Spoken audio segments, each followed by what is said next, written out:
नमस्कार दोस्तों, स्वागत है आपका रीजनिंग ऋषि सर यूट्यूब चैनल पे। बच्चों, आज ये मॉक टेस्ट 8 नंबर का पेपर है। इसको आज डिस्कस करेंगे हम। रीजनिंग वाले पोर्शन को सबसे पहले मैं सॉल्व कराऊंगा। किस तरह के एग्जाम्पल आए थे देखिए। फर्स्ट नंबर का एग्जाम्पल था डायरेक्शन टेस्ट से, दिशा परीक्षण से। क्या कह रहा था एक घड़ी को क्षैतिज मेज पर रखी गई है और 3 बजे मिनट की सुई उत्तर की ओर इशारा कर रही थी। एक काम करते हैं, सबसे पहले एक घड़ी बना लेते हैं हम। ऊपर बसते हैं 12, नीचे बसते हैं 6, इधर बसते हैं 3 और इधर बसते हैं 9।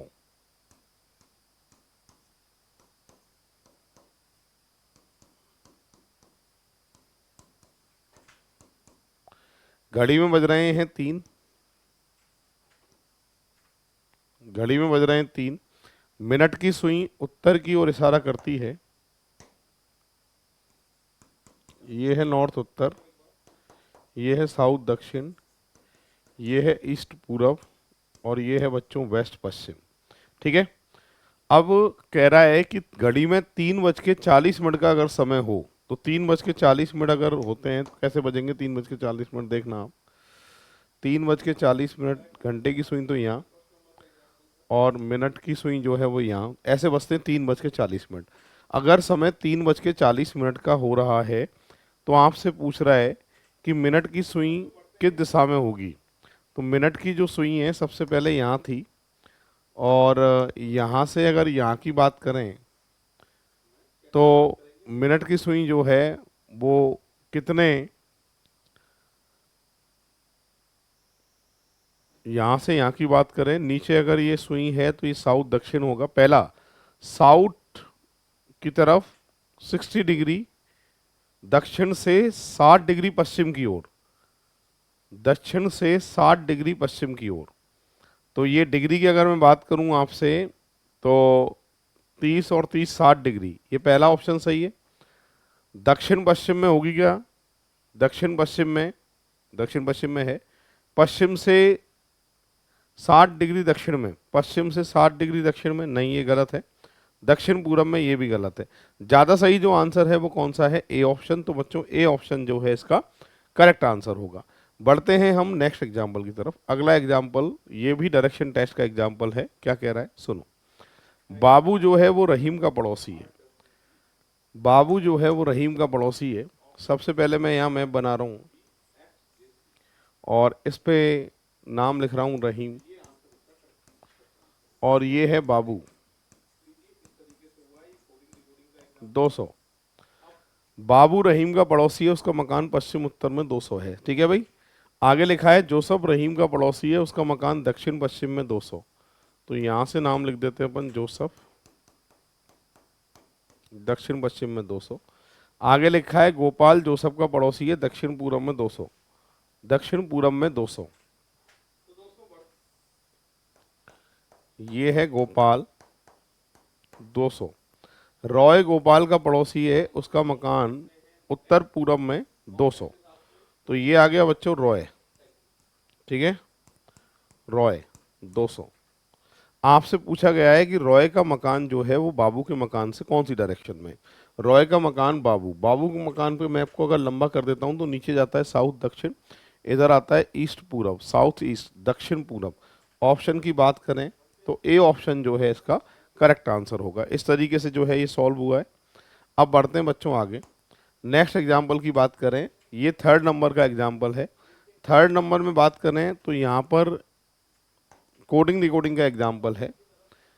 फर्स्ट वाले पे अंडरलाइन, सेकंड वाले को खाली, इस पे अंडरलाइन, इस वाले को खाली, और इस पे अंडरलाइन, इस वाले को खाली। ठीक है।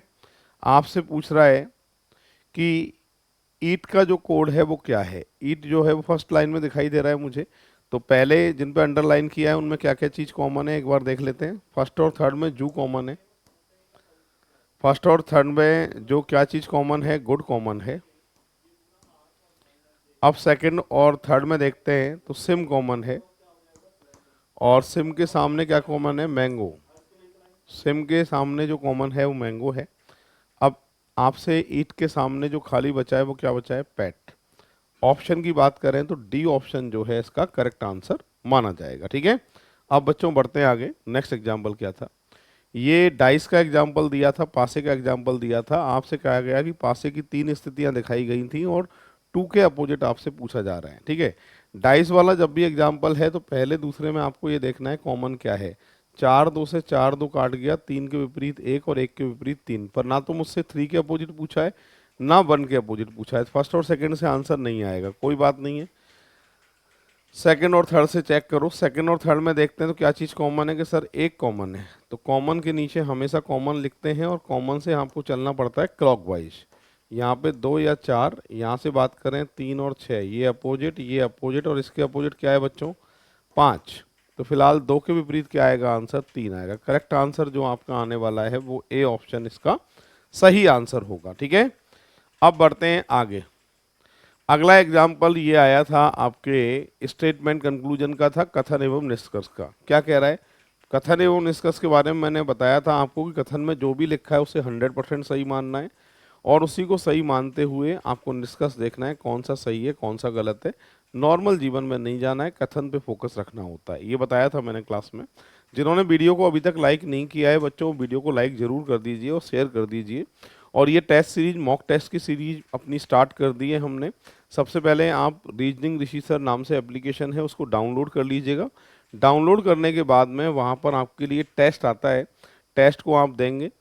हर एग्जाम्पल में 2 मिनट का टाइम हम दे रहे हैं। टोटल 20 एग्जाम्पल मैथ रीजनिंग के हम आपको दे रहे हैं, 40 मिनट का टाइम दे रहे हैं। सबसे पहले आप टेस्ट पेपर दीजिए। टेस्ट पेपर देने के बाद में आपके पास आपका रिजल्ट मिल जाएगा हैंड टू हैंड। उसके बाद में यूट्यूब का इस पे शाम को जो है मैं सॉल्यूशन डाल ही रहा हूँ, उसमें जो भी एग्जाम्पल आपका गलत था उसे आप देख सकते हैं, ठीक है। यहाँ पर क्या कह रहा था देखो, ये कह रहा है पुस्तक मेले में एक लेखक की किताबें जनता के लिए प्रदर्शित की गई हैं, ठीक है। पुस्तकों की कीमत एक आम आदमी के लिए बहुत ज़्यादा है। आम आदमी प्रदर्शनी से सिर्फ पुस्तक खरीदते हैं, ये निष्कर्ष सही है क्या गलत। महंगी पेंटिंग आमतौर पर आर्ट गैलरी में प्रदर्शित किए जाते हैं, ये भी क्लियर है क्या नहीं। फिलहाल दोनों बातें गलत हैं, ना तो फर्स्ट और ना ही सेकंड। तो डी ऑप्शन जो है इसका सही आंसर माना जाएगा। अब बच्चों बढ़ते हैं आगे। अगला एग्जाम्पल आपके लिए है, एक बार पढ़िए क्या लिखा है और सही आंसर कितने लोग दे पाएंगे वो देखते हैं। यहां पर कह रहा है उस अवधारणा का चयन करें जो दिए गए कथन में निहित है। सबसे पहले डॉक्टर, चिकित्सक जो उच्च परामर्श शुल्क लेता है वह अच्छा होता है। कथन में जो लिखा है वो सही मानना है, ठीक है भाई। जो उच्च शुल्क लेता है वह अच्छा होता है, ऐसे कह रहा है डॉक्टर। पहला, चिकित्सक की निपुणता का सीधा संबंध परामर्श शुल्क से है। कथन को देखकर तो ये पहली बात जो है वो सही है। फिलहाल औरों को भी देख लेते हैं, शायद हो सकता है कोई ज्यादा सही दिख जाए हमको। चिकित्सक एक अच्छा व्यवसायी है, इसके बारे में पता नहीं है। चिकित्सक जो कम परामर्श शुल्क लेता है वह अलोकप्रिय होता है। देखो मैं बात कर रहा हूं यहाँ पर कथन पे फोकस उसी के बारे में करना है जिसके बारे में जानकारी है। जानकारी ज्यादा फीस लेने वाले डॉक्टरों के बारे में है, ठीक है। तो मैं अपनी राय जो व्यक्त कर सकता हूँ उन्हीं के बारे में व्यक्त कर सकता हूँ। जो परामर्श शुल्क कम लेते हैं उनके बारे में मेरे पास कोई भी राय कथन में उपलब्ध नहीं है, इसलिए तीसरा गलत है। चिकित्सक के पास बहुत सारे रोगी हैं, ये भी गलत है। करेक्ट आंसर जो आएगा कथन को देखकर वो फर्स्ट नंबर का आंसर इसका सही आंसर आएगा। अब बढ़ते हैं बच्चों आगे। यहां पर कह रहा है कामकाज की समस्या अवधि सुबह 10 बजे से शाम को 6 बजे तक होने के बावजूद ऐसे मामले सामने आ रहे हैं कि कर्मचारी काम पर देर से आते हैं, जिससे कारखाने में काम काज प्रभावित होता है। ठीक है भाई, ये समस्या है।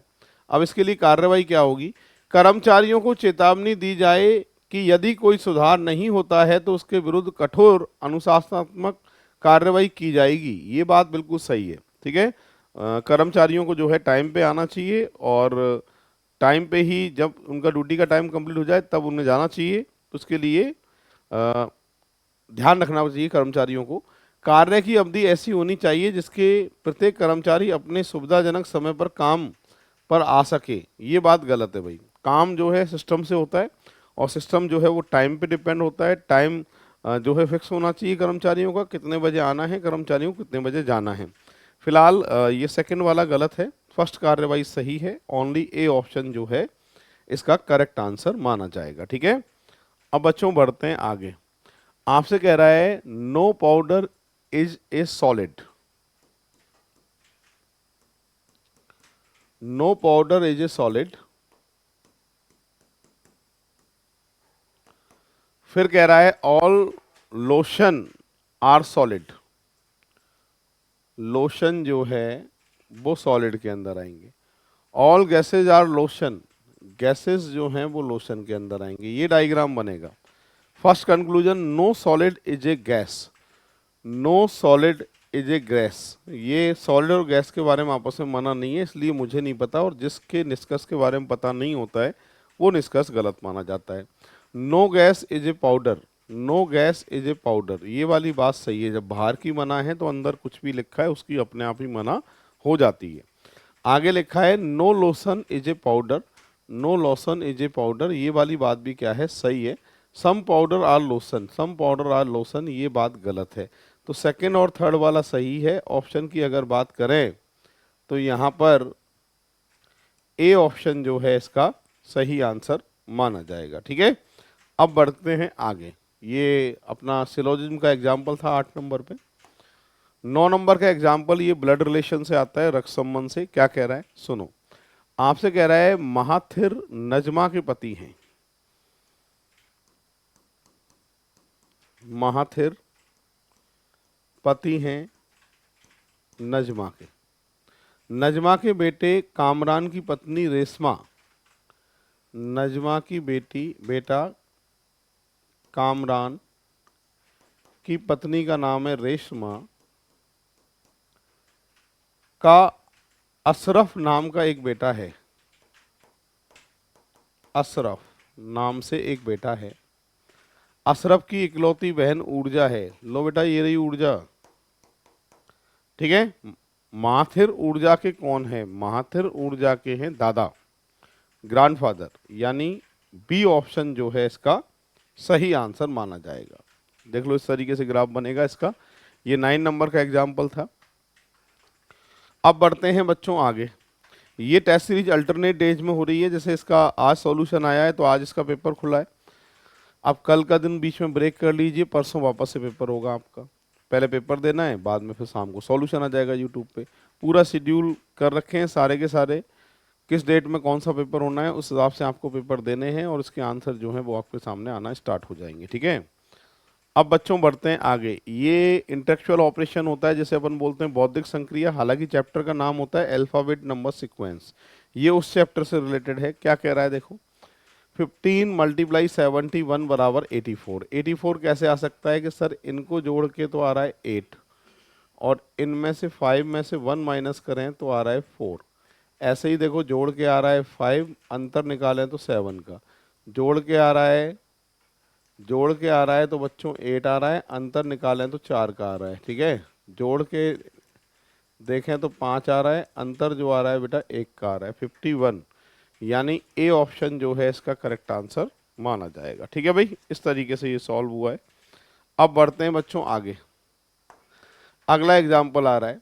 ये श्रृंखला है, सीरीज लिखी है 11 नंबर में ऊपर। इस सीरीज के लिए क्या कह रहा है कि इस श्रृंखला में बाएं से दाएं क्रम बदले बिना पहले अक्षर आना चाहिए और दूसरे अंक आने के कितने जोड़े हैं। पहले लेटर्स आना चाहिए फिर नंबर आना चाहिए।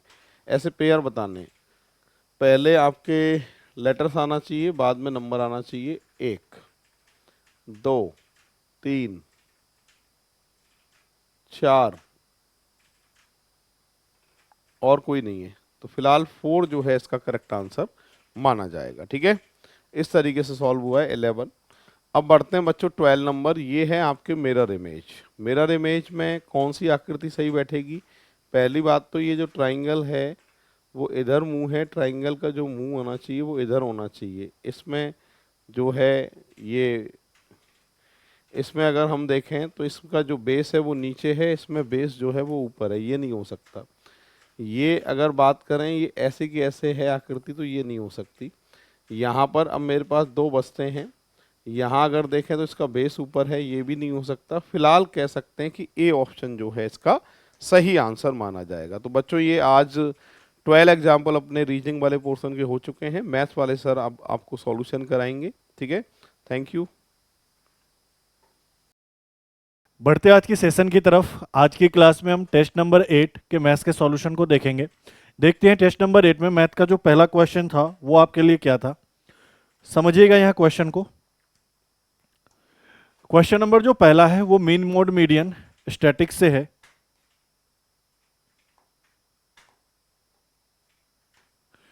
स्टैटिक्स का क्वेश्चन है। क्वेश्चन क्या कह रहा है कि if A B and C are the median mode और एंड रेंज। आपसे क्या कह रहा है कि ए इसका क्या है, मीडियन है, बी क्या है, मोड है, और सी क्या है, इसका रेंज है, रेस्पेक्टिवली ऑफ द डेटा। जो डेटा दिया है वो क्या क्या दिया है, 8 5 4 3 2 7 3 10 9 17 12 3 8 4। तो आपको बताना है कि इसका वैल्यू क्या होगा, 3 इंटू ए माइनस 2 बी प्लस सी।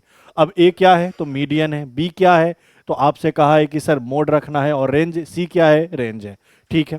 अब डेटा मेरे पास क्या क्या है तो देखो, 8 है, 5 है, 4 है, 3 2 7 3 10 9 17 12 3 8 4। सबसे पहले क्या करते हैं, डेटा को असेंडिंग ऑर्डर में लिख लेते हैं, बढ़ते हुए क्रम में लिख लेते हैं। इससे फायदा क्या होगा कि माध्यिका निकालना आसान हो जाएगा। मुझे एक बात बताओ, सबसे छोटा डेटा क्या दिख रहा है, 2 दिख रहा है, तो 2 लिख लिया सबसे पहले। 2 कितनी बार है तो सर 2 एक बार है।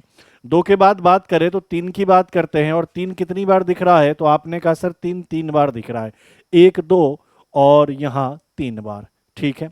3 के बाद अगर मैं 4 की बात करूं तो 4 मुझे कितनी बार दिख रहा है, 1 बार, और कहीं नहीं दिख रहा, और यहाँ दिख रहा है कितनी बार, 2 बार, तो 2 बार मैंने 4 लिख दिया। 4 के बाद 5 का नंबर आएगा, तो 5 यहाँ पे कितनी बार है तो आपने कहा सर 1 बार क्या है, यहाँ पे 5 है।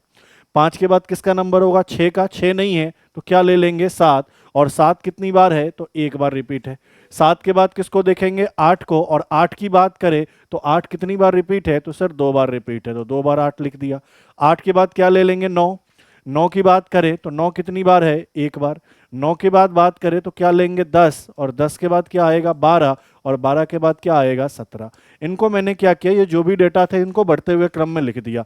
अब हमारे लिए डेटा निकालना आसान हो जाएगा। हमसे क्या कह रहा है, मीडियन, जिसको क्या माना गया है, ए। तो अगर मुझे इसका मीडियन निकालना है तो क्या करना है, पहले देख लो ये कितने पद है, 1 2 3 4 5 6 7 8 9 10 11 12 13 14।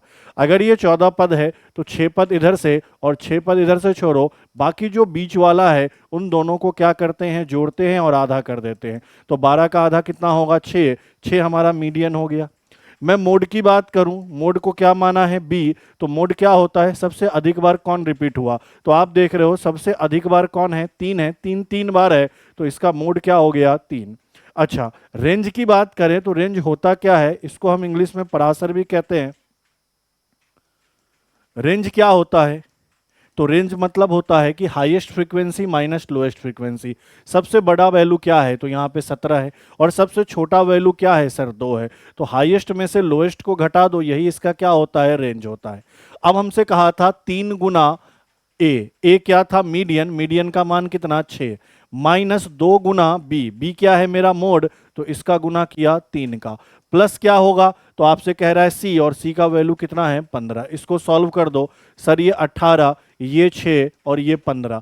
बताओ 18 में 6 घटाओगे 12, और 12 और 15 कितना होगा, 27। तो इस क्वेश्चन का जो सही उत्तर होगा ऑप्शन नंबर डी, 27 क्या होगा, करेक्ट आंसर। चीजों का पता है तो तुरंत आप क्वेश्चन को क्या करोगे, सॉल्व कर लोगे। अगले क्वेश्चन को बढ़ते हैं। एसआई का क्वेश्चन है, आसान सा है, बस थोड़ा सा अप्रोच लगाना और क्वेश्चन को अच्छे से पढ़ लेना। क्वेश्चन में कहना क्या चाह रहा है, देखो लास्ट लास्ट में कह रहा है कि अर्चना द्वारा भुगतान की गई कुल राशि ज्ञात कीजिए और हमें निकटतम वैल्यू निकालना है कि इनके आसपास में क्या आंसर हो सकता है। अब मुझे एक चीज बताओ, अर्चना ने 24 जनवरी 2012 को रेट हमारे पास ये दिया है, इसके हिसाब से 78,000 रुपये क्या किया, लोन लिया, और 18 जून 2012 को इसने क्या कर दिया, वापस कर दिया। तो अर्चना द्वारा भुगतान की गई कुल राशि, मतलब जो लिया वो और जो ब्याज है दोनों को ऐड करके बताना है, मतलब मूलधन निकालना है। मुझे सबसे पहले एक बात बताओ, लिया कब, 2012 में, और रिटर्न भी कब किया, 2012 में। 24 जनवरी को लिया था। तो मुझे एक बात बताओ, अगर मैं जनवरी की बात करूं तो इसके बाद क्या आएगा, फैब, फैब के बाद क्या आएगा, मार्च, मार्च के बाद क्या आएगा, अप्रैल, अप्रैल के बाद क्या आएगा, मई, और मई के बाद क्या आएगा, जून। और 2012 की ही बात कर रहा है। मतलब जनवरी में लिया गया पैसा जून में लौटाया गया, तो हमें काउंट करने हैं कितने दिन बाद पैसा लौटाया गया। बताओ 24 की जनवरी की बात करें तो जनवरी में टोटल 31 दिन होते हैं, 24 दिन निकल गए तो आपने कहा जनवरी में कितने दिन का ब्याज लगेगा, 7 दिन का। फैब की बात करें तो फैब में यहाँ 29 दिन लेंगे, क्यों? क्योंकि 2012 लीप ईयर है और लीप ईयर में कितने दिन लेते हैं, 29 फैब का। मार्च की बात करें, मार्च में 31 दिन, अप्रैल में 30 दिन, मई में 31 दिन और जून में कितने को पैसा लौटाया, 18, तो जून में कितने दिन, 18 दिन। अब इन सबका आपको टोटल कर लेना है, वही टोटल नंबर ऑफ डेज हो जाएंगे, वही मेरा क्या होगा, टाइम। अब इन सबको आप जोड़ो, अगर मैं इन सबको जोड़ूं तो यह टोटल कितना बनेगा, तो 146 दिन बनेगा। यह टोटल कितना बनेगा, 146 दिन। मतलब यह है 78,000 रुपए का 146 दिन का ब्याज निकालकर 78,000 में जोड़ देना है। अब मुझे एक बात बताओ, मैं ऐसा ही निकालता हूं, ठीक है। ऐसा ही क्या होगा, तो मूलधन जो कि कितना है, 78,000।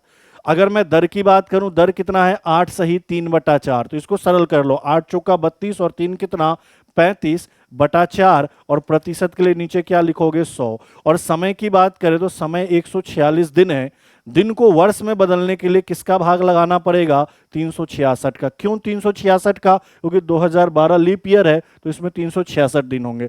लेकिन सुनना मेरी बात को, क्वेश्चन में क्या कहा है कि लगभग में मान बताओ, तो मैं क्या कर रहा हूं, ध्यान देना कि मैं यहां पे 366 दिन नहीं ले रहा, मैं यहां पे क्या ले रहा हूं, 365। क्यों 365 ले रहा हूं, क्योंकि 365 से मेरा कैलकुलेशन आसान हो जाएगा। और क्लास में मैंने बार बार पढ़ाया है कि जहां 365 दिखे ये 73 या 5 से कटेगा, ये दिमाग में याद रखना। तो अब मैं इसका कैलकुलेशन करता हूं, बताओ ये 73 से 5 बार में या 73 से 2 बार में, ठीक है। ये 2 जीरो से 2 जीरो कैंसिल, सर 2 से यह कितनी बार में, 2 बार में, और 2 से इसको काटोगे तो 390 बार में। क्लियर है। आपने कहा सर यहां पे 390 और इनका गुना कितना, अच्छा यहां और काट दो, 5 से यह वैल्यू कितनी बार, 7 बार। तो ऊपर में मेरे पास क्या बचा, 7। ध्यान दो, 390 ये, 7 ये, तो 390 का 7 गुना अगर मैं कर दूं तो देखो जीरो तो रहेगा ही रहेगा। 9 सते कितना होगा सर, 63 होगा, ठीक है। हासिल कितना आएगा, 6 कैरी 6, 7 3 21 और 6 कितना, 27। तो 2730 रुपया, 2730 रुपया कितने दिन का ब्याज निकाल लिया, 146 दिन का लगभग में। अब मेरे पास मूलधन 78,000 था, 2730 रुपया मुझे ब्याज देना पड़ा। तो मैं अगर इनको टोटल करूं, 0 3 7 0 और ये 8, 80,730।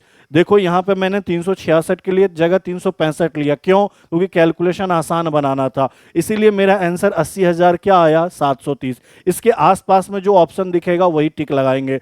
कौन सा ऑप्शन दिख रहा है 80,730 के करीब में, तो 80,723। ये तो दूर दूर तक नहीं है, ये दूर दूर तक नहीं है, ये दूर दूर तक नहीं है। पहला ऑप्शन क्या होगा, सही होगा। आप 366 लेते तो कैलकुलेशन बढ़ जाता और कुछ नहीं है। पेपर में सॉल्व करने का यही तरीका होना चाहिए। चलिए आगे बढ़ते हैं अगले क्वेश्चन को। डीआई का सवाल है, बहुत आसान सा सवाल है। डीआई में कहा है, बार बार पहले एक बार डायरेक्शन पढ़ लो। कह रहा है study the given table and answer the question that following. The table shows the production of different varieties of rice. Rice के डिफरेंट वेराइटीज का आपको क्या किया है, प्रोडक्शन शो किया इन क्विंटल में, और कहां से कहां तक, 2018 से 2021 तक। अब देखो क्वेश्चन में पूछ क्या रहा है, in which year was the rice of variety C. किसकी बात कर रहा है, वेराइटी सी वाले राइस की production is the maximum. Variety C ये है, और वेराइटी सी के राइस का प्रोडक्शन मैक्सिमम कौन से ईयर में आपको दिख रहा है, जरा बताओ मैक्सिमम कौन सी ईयर में दिख रहा है। तो सबसे ज्यादा वेराइटी के प्रोडक्शन कितना है, 98 है।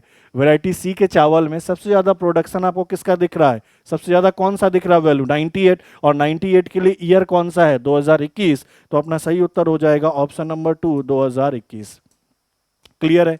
वही कहता कि मिनिमम, यहां तो मैक्सिमम प्रोडक्शन पूछा है, मिनिमम प्रोडक्शन पूछता तो आप देखते सर यहां सबसे छोटा कौन है, 67, तो 67। अब 2 67 है तो डेटा आपको चेंज करके देता, ठीक है। तो सही उत्तर क्या हो जाएगा अपना, 2021। चलिए बढ़ते हैं अगले क्वेश्चन में। क्वेश्चन नंबर 16 देखो क्या कह रहा है। अब इसका कॉन्सेप्ट आपको पता है तो बहुत बढ़िया है, नहीं पता है तो देखो क्या कह रहा है। Using the mid point of the sides of square, जो वर्ग है ना उसके मिड पॉइंट को यूज करो। और मिड पॉइंट को यूज करके क्या कह रहा है, with an area of 36 square units. आगे क्या कह रहा है, अनदर स्क्वायर इज मेड। आपसे क्या कह रहा है, एक वर्ग है, इस पूरे वर्ग का एरिया 36 दिया हुआ है, स्क्वायर यूनिट दिया हुआ है। तो मुझे एक बात बताओ, वर्ग का एरिया क्या होता है? भुजा स्क्वायर।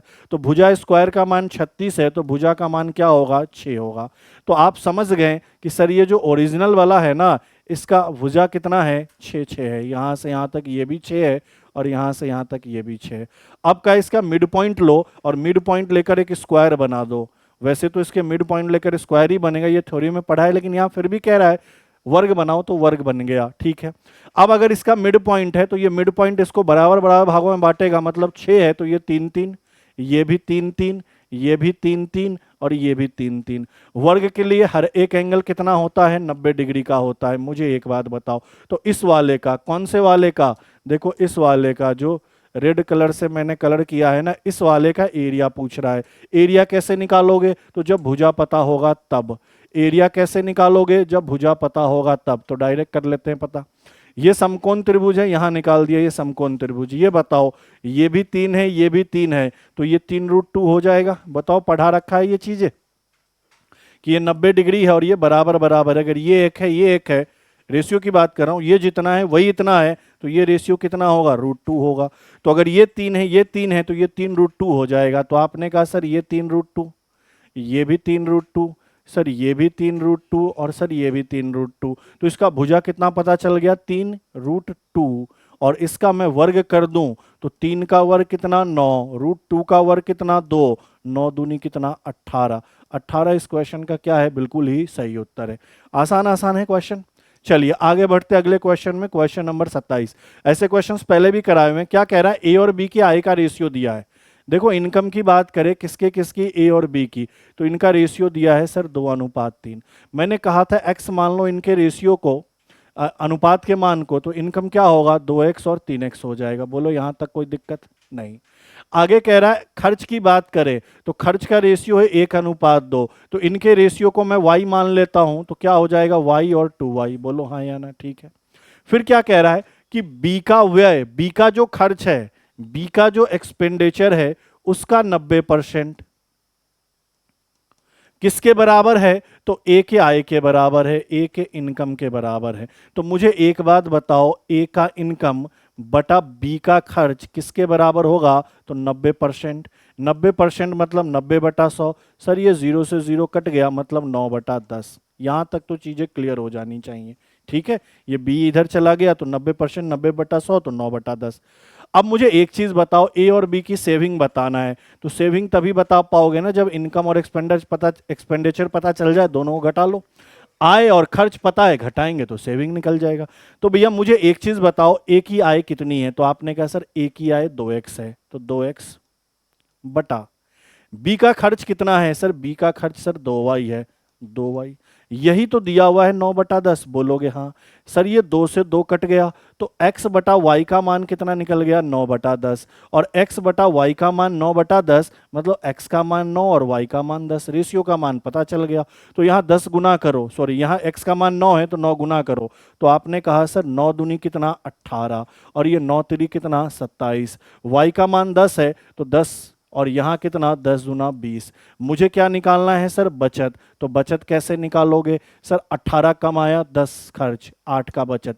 27 कमाया 20 खर्च, तो कितने का बचत? 17 का। ठीक, 7 का। तो आपने क्या कहा कि बचत का रेशियो क्या होगा? 8:7, जो कि ऑप्शन नंबर क्या है? सी है। क्लियर? चलिए आगे बढ़ते हैं, अगले क्वेश्चन को देखो, क्वेश्चन नंबर 18। क्या कह रहा है कि रमेश का वेतन पहले 35% बढ़ता है।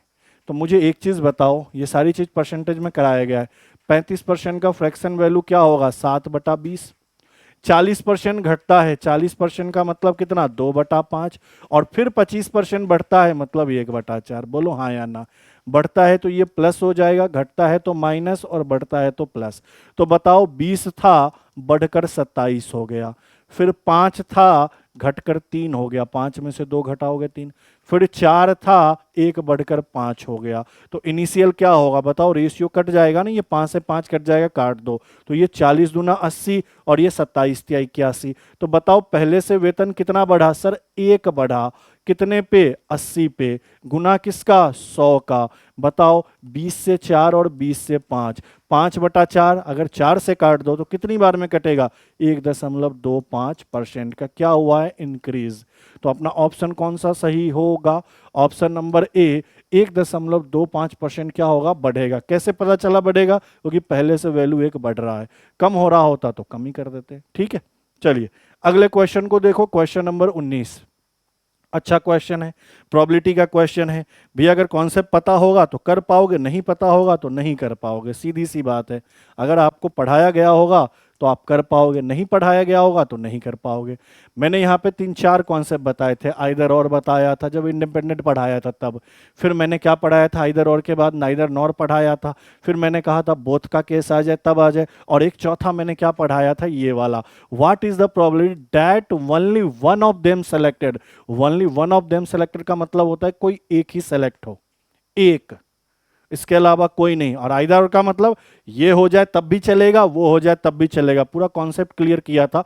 आप जाओ वीडियो को खोलो, यहां से देखो, रीजनिंग रिजिस्टर एप्लीकेशन को डाउनलोड करो, उस कोर्स सेक्शंस में जाओ, वहां पे प्रॉब्लम मैथ्स में जाओ, मैथ्स के अंदर प्रोबेबिलिटी जाओ, प्रोबेबिलिटी में ये चीज देखो, इंडिपेंडेंट वाले थ्योरी में ही समझाया था। ठीक है, तो जब only one of them selected कहेगा मतलब कोई एक ही सेलेक्ट होना है। तब ऐसे केस में क्या करते हैं? ऐसे केस का तरीका क्या बताया था? तो देखो क्वेश्चन पढ़ो। एक आदमी और उसकी पत्नी एक ही पद की 2 रिक्तियों के लिए साक्षात्कार में उपस्थित होते हैं। पति की चयन होने की प्रोबेबिलिटी, पति की सेलेक्ट होने की प्रोबेबिलिटी, हस्बैंड के सेलेक्ट होने की प्रोबेबिलिटी 1/7 है। और वाइफ की बात करें, देखो वाइफ की बात करें तो वाइफ की जो सेलेक्ट होने की प्रोबेबिलिटी है वो 1/5 है। तो मुझे बताना है क्या संभावना है कि उनमें से केवल एक का चयन किया जाए। तो ऐसे केस में क्या बोला था कि अगर हस्बैंड की 1/7 चयन होने की प्रोबेबिलिटी है तो नहीं चयन होने की प्रोबेबिलिटी क्या हो जाएगी? 6/7। वैसे ही अगर वाइफ की चयन होने की प्रोबेबिलिटी, चूज होने की, सेलेक्ट होने की प्रोबेबिलिटी 1/5 है तो नहीं सेलेक्ट होने की प्रोबेबिलिटी क्या हो जाएगी? 4/5। एक में से घटाना ही तो होता है। अब करना क्या होता है ऐसे क्वेश्चन में? जब ये वाली लाइन मिल जाए तो आपको देखना है कि अगर हस्बैंड सेलेक्ट हो गया तो भैया सीधी सी बात है वाइफ को सेलेक्ट नहीं होना पड़ेगा, और वाइफ सेलेक्ट हो गई तो सर हस्बैंड सेलेक्ट नहीं हो सकता, क्योंकि कोई एक ही सेलेक्ट होगा। यही तो लगाना था। बताओ, हस्बैंड की प्रोबेबिलिटी 1/7, हस्बैंड को सिलेक्ट करा लिया तो वाइफ सेलेक्ट नहीं होगी, इनकी प्रोबेबिलिटी 4/5 प्लस अगर वाइफ सेलेक्ट हो गई जिसकी प्रोबेबिलिटी क्या है? 1/5, तो हस्बैंड सेलेक्ट नहीं होगा जिसकी प्रोबेबिलिटी क्या है? 6/7। बस सॉल्व कर दो, ऊपर 4 नीचे 35, ऊपर 6 नीचे 35। बताओ ये कितना होगा? 10/35। पहाड़ा आता हो 5 से 2 बार, 5 से 7 बार, 2/7। ऑप्शन नंबर 20 का क्या है? बिल्कुल ही करेक्ट उत्तर। ठीक है, चलिए अगले क्वेश्चन को देखो, क्वेश्चन नंबर 20। अब यहां दिमाग लगाना पड़ेगा। कैसे दिमाग लगाओगे? तो पहले पढ़ लो क्वेश्चन को। कह रहा how many even natural number divisible by 5 can be formed with the digit 0, 1, 2, 3, 4, 5, 6। कह रहा if repetition of digit are not allowed. ठीक है, मतलब जो डिजिट एक बार ले लिया उसको बार बार नहीं ले सकते। मतलब ये कि 5 आ गया एक बार तो 2 बार 5 नहीं ले सकते। अब मुझे एक बात बताओ, यहां क्या कह रहा है कि 5 का भाग लग जाना चाहिए। ऐसे नंबर्स बनाने हैं जिसमें 5 का भाग लग जाना चाहिए। लेकिन सिर्फ यही मत देखो, साथ में वो इवन भी होना चाहिए, ये भी कह दिया है। बोलो हाँ या ना? 5 का डिविजिबिलिटी रूल क्या होता है?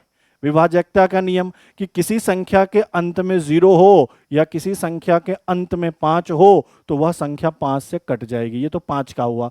लेकिन हमें सिर्फ 5 से कटने वाला नहीं चाहिए, साथ साथ में ऐसा चाहिए कि वो सम भी हो। तो बताओ 5 सम होता है? नहीं। 0 क्या होता है? इवन नंबर होता है। नहीं पता है तो सुन लो, अब 0 क्या होता है? इवन नंबर होता है। मतलब मुझे ऐसे नंबर लेने हैं जिनका इंड किससे हो जाए? 0 से हो जाए। तो 5 का डिवाइड भी हो जाएगा और वो संख्या सम भी हो जाएगी। क्लियर ये बात है?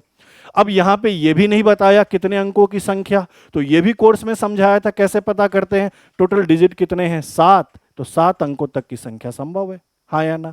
अब क्या करेंगे सर? 1 अंक की संख्या बनाएंगे, 2 अंकों की प्रोबेबिलिटी निकाल लेंगे, सिलेक्शन निकाल लेंगे, 3 का निकाल लेंगे, फिर 4 अंकों का चुन लेंगे, फिर कितने अंकों की? 5 अंकों की, उसके बाद कितने की? 6 अंकों की, और लास्ट कहाँ एंड हो जाएगा सर? 7 अंकों की। क्लियर है? क्योंकि टोटल 7 अंक तक के ही सो टोटल 7 ही अंक है, तो मैक्सिमम 7 अंकों तक की संख्या बना सकते, इससे ज़्यादा नहीं बना सकते। ठीक है, अब मुझे एक बात बताओ, एक अंक की संख्या बनानी है जो कि 5 से कट जाए, तो वो 5 ही हो सकता है? बोलो हाँ या ना, क्योंकि यहाँ पे डिजिट मेरे पास फिक्स है 0 1 2 3 4 5 6, हाँ या ना। अगर मैं यहाँ पे 0 डालूंगा तो क्या ये 5 से कटेगा? नहीं। मतलब एक अंकों की संख्या संभव नहीं है जो 5 से कट जाए और इवन हो। ठीक है, तो शुरुआत कहाँ से करेंगे? 2 अंकों से। बाकी डिटेल्स भी पढ़ा रखा है। अब बताओ 2 अंकों से शुरू करोगे तो यहाँ तो 0 फिक्स है, मतलब यहाँ एक अंक फिक्स हो गया। यहाँ भी 0 फिक्स है, मतलब यहाँ एक अंक फिक्स हो गया। यहाँ भी 0 फिक्स है, मतलब यहाँ भी एक अंक फिक्स।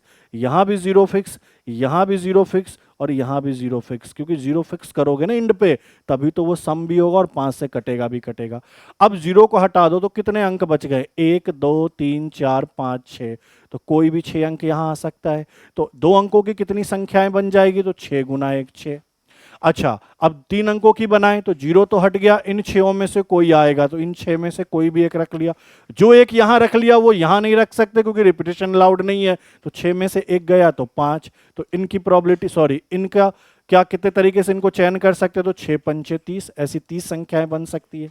वैसे ही यहां 6, फिर जो 6 में से आ गया तो कौन? 5, और इन 5 में से फिर कोई एक आ गया तो 4। इनको गुना कर लो। सर ये कितना? 120 नहीं, 6 पंचे 30, 30 गुना 4 कितना? 120। वापस यहाँ 6 में से कोई भी डाल सकते हो, जो यहाँ आएगा वो नहीं डालेंगे। एक कम यहाँ, फिर एक कम यहाँ, फिर एक कम यहाँ, फिर इनको गुना कर लो तो ये कितना हो गया? 360। वापस ये 6 5 4 3 2 कितना होगा? तो 2 गुना कर दो 360 का, 720। वापस यहाँ 6 गुना 5 गुना 4 गुना 3 गुना 2 गुना 1 और गुना 1 है, ये भी 720। समझ में आ गया? ये 6 5 4 3 कहाँ से आया? कि रिपीटेशन अलाउड नहीं है, तो जो 6 अंक यहाँ रख लेंगे, 6 में से कोई अंक यहाँ रखेंगे, इन 6 में से कोई भी एक अंक यहाँ रख दिए वो आगे नहीं रख सकते। फिर 5 में से कोई एक अंक रख लेंगे तो वो आगे नहीं रख सकते। फिर 4 में से कोई एक अंक रख लेंगे वो आगे नहीं रख सकते। इस तरीके से ये चला। अब इनका टोटल कर लो, यही मेरे क्या हो जाएगा? टोटल नंबर्स हो जाएंगे जो 5 से भी कट जाएंगे और सम भी होंगे। बताओ 720 720 1440 हो जाएगा। और बताओ 360 120 480 और 30 कितना? 510 और 6 516, 516 और जोड़ लो तो कितना? 6 5 9 1 1956। 1956 टोटल ऐसी संख्याएं हैं जो सम संख्या भी होगी और 5 से कटेगी भी। लेकिन अगर ये सम संख्या वाला केस नहीं लगाता तो फिर चेक करना पड़ता 0 और 5 दोनों का। ठीक है, सब करा रखा है। तो ये यहाँ पे पेपर के सॉल्यूशन कंप्लीट हो गए। टेस्ट नंबर 8 मैथ के जितने भी क्वेश्चन थे उनके सॉल्यूशन को कंप्लीट करा दिया। ठीक है, जो भी चीज़, जो भी कॉन्सेप्ट नहीं पता, इससे रिलेटेड अगर आपको कोई कॉन्सेप्ट नहीं पता तो आपको एक ही काम करना है। क्या करना है? एप्लीकेशन को डाउनलोड करना है, रीजनिंग रिसीसर, लिंक डिस्क्रिप्शन में भी है। ठीक है, चाहे आप गूगल प्ले स्टोर पे जाओ, वहाँ पे रीजनिंग रिसीसर सर्च करो और ऐप को डाउनलोड कर लो।